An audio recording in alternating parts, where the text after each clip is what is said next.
MCAT cars is already tough, but it's even harder for ESL students and arguably unfair. Hey everyone, my name is Kia and welcome to the Kia Effect. I created this channel so I can help people excel in universities and also make the process of getting into medical school easier, whether it's help with applications or the MCAT.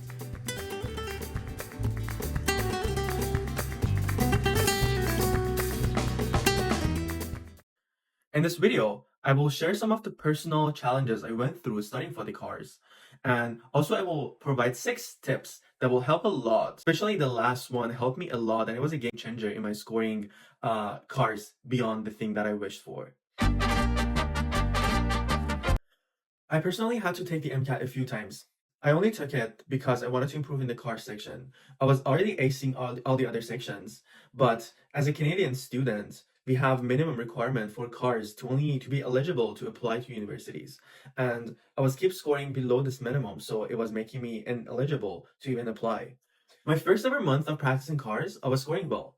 Because, well, it was a new thing. I was excited to go through the passages, but as they became more redundant, I started scoring lower and lower to a point that I was consistently scoring 122, 123. This was true even in my actual MCAT. I found a few tips, a few strategies that helped me a lot and helped me actually bump up my score to 125 plus in my practices. I always felt cars section is kind of unfair because I'm competing against people who've been speaking English and reading English their whole life. I've only started speaking and learning English when I was in university. So first strategy is to understand why cars is important. Why does the section even exist? Instead of seeing cars as a frustrating hurdle, I started seeing it as a skill that would help me in medical school and also beyond to be a better reader, to be a person who can go through complex reading styles and just understand everything. Well, that's a skill that I started changing my mind washing myself into liking. But once I actually changed my mindset, everything was so much easier to practice and to improve. My second tip for you is be realistic when you're approaching the improvements in your CARS score. CARS is about delivering a reading skill. A skill is just like practicing music. If you're practicing music for a week, you cannot expect yourself to just go ahead and perform a song. It takes a lot of time. It takes a lot of practice. If you are in the range of 122, 123, and you are practicing a lot, and then you are getting 124, that's actually a really good improvement. So don't be fearful. Don't be afraid that you are not scoring the 130 and your MCAT is approaching fast. Even one score improvement is a lot in the cars, and it's something that you have to be proud of yourself. My third tip is don't try to cheat the system. There are so many YouTube videos about, well, don't read the passage, like find the keywords, skip one passage and go to other passages. Well, I tried them all. I tried them all in my actual MCATs. I tried them all in my practices, and they might work sometimes, but they wouldn't work often. MCAT is something you don't want to play dice, right? You don't want to just go into it not knowing what's going to happen. So I would really say that take the time to understand why cars even exist. What does the cars is trying to assess?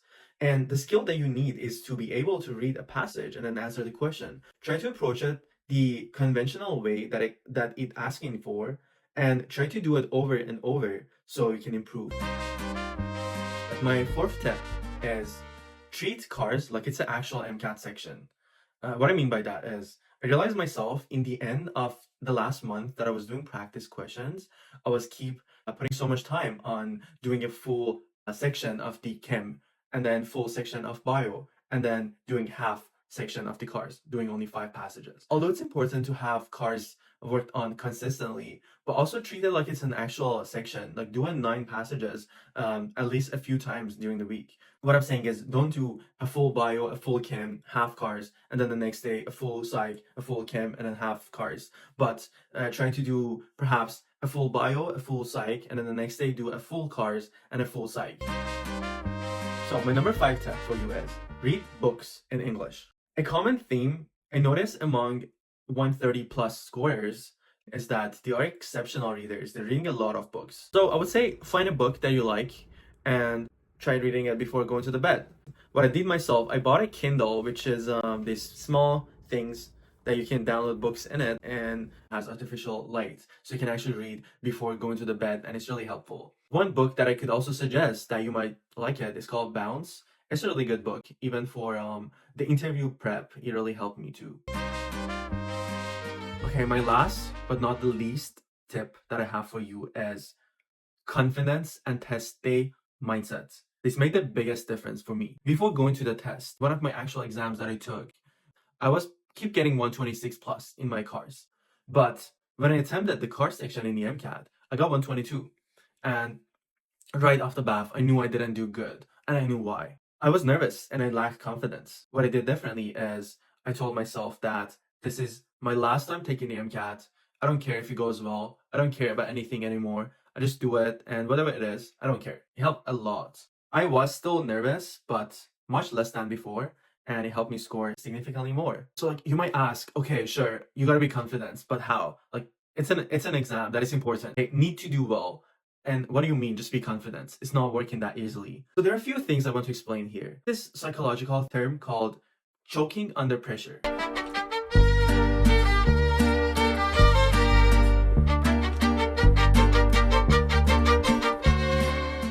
The experiment is amazing. They have a bunch of monkeys and they define a bunch of rewards. So the reward would have been either 1 drop of juice, 2 drops of juice, 3 drops of juice, or a whole box of juice. Then they started assessing how the monkeys do the experiment. And they were seeing that the one that the reward is 1 drop, they're doing okay. The one that is the 3 drop, they're doing good. And the one that are given a lot of drops, they're given a whole box of juice, they are not doing good. They're choking under the pressure of the reward. So the same thing is true also for the MCAT. We sometimes might choke under the pressure of what about my family? They've been putting a lot of effort and resources for me to do good. What about my friends? They've been supporting me a lot. I don't want to disappoint them. What about myself? I don't want to go through studying for the MCAT again. So these are all pressures that are contributing to our performance and bringing it down. One more term that is important to know before learning how we can control our confidence during the exam is this thing called fear of unknown or fear of uncertainty.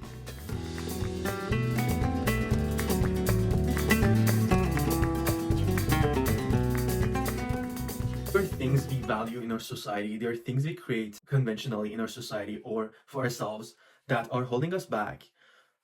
Look at this. If I'll do 123 in my cars, I'm screwed. If I do 124 in my cars, my whole life changes. I apply to the school, I can become a doctor. The way people talk to me is different. The way people treat me is different. The way my family is looking at me is different. And everything just becomes so much different than what it is, only by one score. And that's a lot of pressure.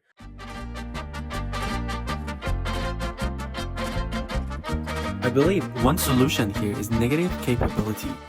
The term is coined by John Keats. It's important for us to slow down, take a moment, and think about these are just constructs. These are not really real. And although they do change my life, but it's always important to think about the worst case scenario and have this in mind. I'm scared my cars might go bad and I have to take the MCAT again. So I'm thinking my cars is already bad and I'm already done my MCAT and my score is not what I want and I have to do it again. So I have this mindset and it just calms me down. Thinking about the worst case scenario and just going through the experience of the worst case scenario. Then you can understand that this is not that bad. I can actually handle it. I'll think about it when my MCAT is done. And if it's not good, it's fine. I know I put a lot of practice. I know I put a lot of money and hard work, but what can I do? So my bonus for you is I want to give you 2 strategies that you can use. One, if you are a few months or at least a month before your exam. And I would also give you one if you are really close to your exam, if your exam is approaching in a week, or even in 2 days, or even it's the last day you are watching this and your exam's tomorrow. Still helps. So if you have a few days, a month before your MCATs, I'd say practice meditation. Just try some mindfulness. Try to calm yourself down, sit down, close your eyes, and practice listening to your breathe. Breathe in, breathe out, and ignore anything that comes to your mind. Just try to ignore it.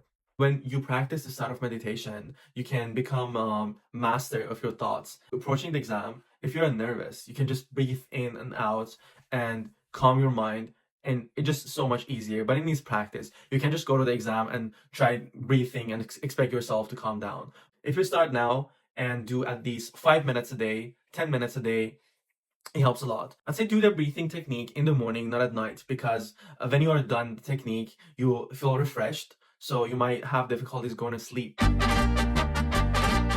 If your exam is tomorrow, you're freaking out. You're going to the exam and you're freaking out. I want you to try this technique. Breathe in and exhale very slowly.